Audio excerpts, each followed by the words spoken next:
வணக்கம் நண்பர்களே, நான் தான் உங்கள் பிரவீன் குமார்லேருந்து பேசுகிறேன். இன்றைக்கி நம்ம என்ன வீடியோ பார்க்க போகிறோம்னு சொன்னால், தமிழ் புதல்வன் திட்டமானது பார்த்திங்கன்னா ஆகஸ்ட் 9 தொடங்கப்பட உள்ளது. இன்னும் பார்த்திங்கன்னா ஓரிரு நாட்கள் தான் இருக்குது. இந்த திட்டத்திற்கு எப்படி அப்ளை பண்ணுறது, யாரெல்லாம் அப்ளை பண்ணலாம், இதற்கு என்னெல்லாம் டாக்குமெண்ட் தேவை, என்னெல்லாம் தகுதி தேவைன்னு சொல்லிட்டு ஒன் பை ஒன்னாட்டி இந்த வீடியோவில் நம்ம பார்க்க போகிறோம். ஸோ அதனால் இந்த வீடியோ நீங்கள் ஸ்கிப் பண்ணாமல் கடைசி வரைக்கும் பாருங்கள்.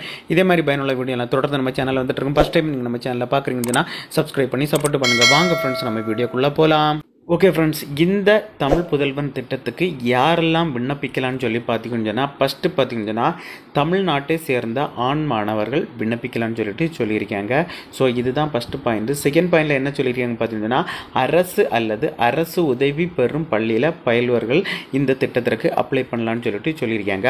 மூணாவது பார்த்தீங்கன்னா, நீங்கள் 6 முதல் 12ஆம் வகுப்பு வரை, அதாவது பார்த்தீங்கன்னா 6 முதல் 12ஆம் வகுப்பு வரை தமிழ் பள்ளியில் கற்றவர்கள் பார்த்தீங்கன்னா இந்த திட்டத்திற்கு விண்ணப்பிக்கலாம்னு சொல்லிட்டு சொல்லிடுறாங்க. ஸோ நீங்கள் கண்டிப்பாட்டு எந்த ஸ்கூலில் நீங்கள் படித்தாலும் நீங்கள், அதாவது பார்த்தீங்கன்னா அரசு அல்லது அரசு உதவி பெறும் ஸ்கூலில் கண்டிப்பாக படிச்சிருக்கணும்.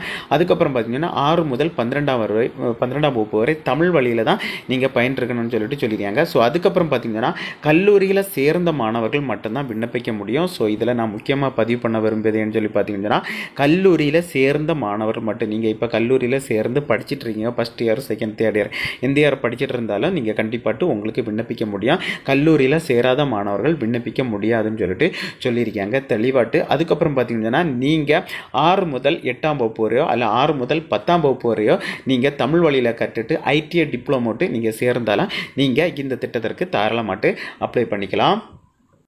இதுதான் பார்த்தீங்கன்னா விண்ணப்பிக்கலாம். யாரெல்லாம் விண்ணப்பிக்க தகுதியானவர்கள்னு சொல்லிட்டு அவர்களுக்கான டீட்டெயில்ஸ் தான்.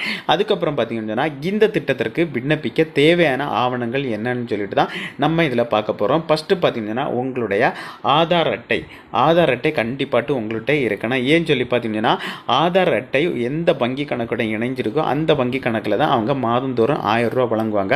ஸோ அதனால் பார்த்தீங்கன்னா கண்டிப்பாட்டு உங்கள் கையில் ஆதார் அட்டை இருக்கணும். செகண்ட் பார்த்தீங்கன்னா வங்கி கணக்கு புத்தகம், உங்களுக்கு வங்கி பாஸ்புக் இருக்கணும், பேங்க் பாஸ்புக்கு 2வது டாக்குமெண்ட். 3வது பார்த்தீங்கன்னா நீங்கள் 12ஆம் வகுப்பு மதிப்பெண் சான்றிதழ் கண்டிப்பாட்டு உங்களுக்கு இருக்கணும்.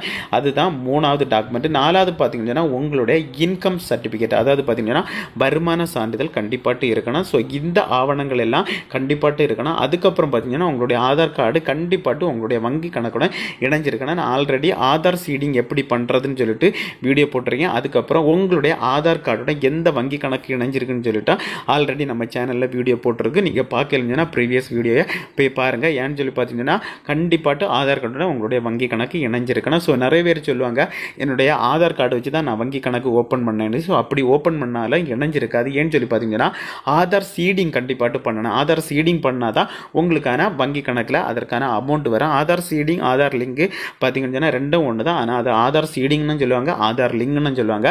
ஸோ உங்களுக்கு லிங்க் ஆகலைன்னு சொன்னால் நீங்கள் டைரெக்டாக உங்களுடைய வங்கிக்கு போயிட்டு நீங்கள் ஆதார் சீடிங் பண்ணணும்னு சொன்னால் போதும். அவங்க ஆதார் சீடிங் சொல்லிட்டு ஒரு ஃபார்ம் தருவாங்க. அந்த ஃபார்மை ஃபில் பண்ணி கொடுத்தாலே போதும். ஓரிரு நாட்களில் உங்களுடைய வங்கி கணக்குடன் உங்களுடைய ஆதார் கார்டு இணைஞ்சிடும். ஸோ அதுக்கப்புறம் பார்த்தீங்கன்னா இது எப்படி அப்ளை பண்ணுறதுன்னு சொல்லிட்டு நம்ம பார்ப்போம்.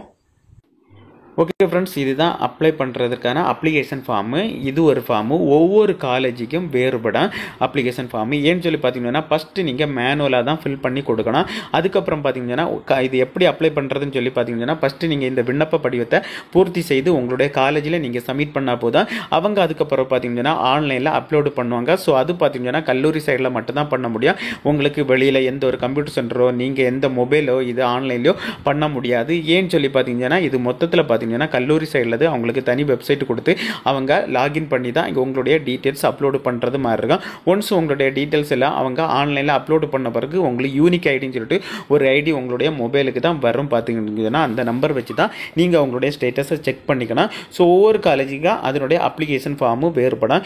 இது உங்களுக்கு அப்ளை பண்ணணும்னு சொன்னால் நீங்கள் எந்த காலேஜில் படிச்சுட்டு இருக்கீங்களோ அந்த காலேஜில் போயிட்டு உங்களுடைய ஆஃபீஸில் போயிட்டு இப்படி தமிழ் புதல்வன் திட்டத்திற்கு அப்ளை பண்ணணும், அதற்கான அப்ளிகேஷன் ஃபார்ம் வேணும்னு சொன்னாலே அவங்க அந்த அப்ளிகேஷன் ஃபார்ம் கொடுப்பாங்க. அந்த ஃபார்மை நீங்கள் ஃபில் பண்ணி காலேஜிலே கொடுத்தா போதும், அவங்களே உங்களுக்கு அப்ளை பண்ணி கொடுப்பாங்க ஃப்ரெண்ட்ஸ். ஓகே ஃப்ரெண்ட்ஸ், இந்த வீடியோ பிடிச்சுன்னு சொல்லிட்டு நம்புறேன். இந்த வீடியோ பிடிச்சிருந்தா ஒரு லைக் பண்ண, உங்கள் ஃப்ரெண்ட்ஸ் வந்து ஷேர் பண்ணுங்கள். இந்த வீடியோவில் ஏதாவது டவுட் இருந்தால் கமெண்ட் செக்ஷனில் கமெண்ட் பண்ணுங்கள். நான் கண்டிப்பாக ரிப்ளை பண்ணுறேன். இதே மாதிரி இன்னொரு நல்ல ஒரு வீடியோவில் சந்திக்கும் வரை உங்களிடமிருந்து விடைபெறுவது உங்கள் பிரவீன்.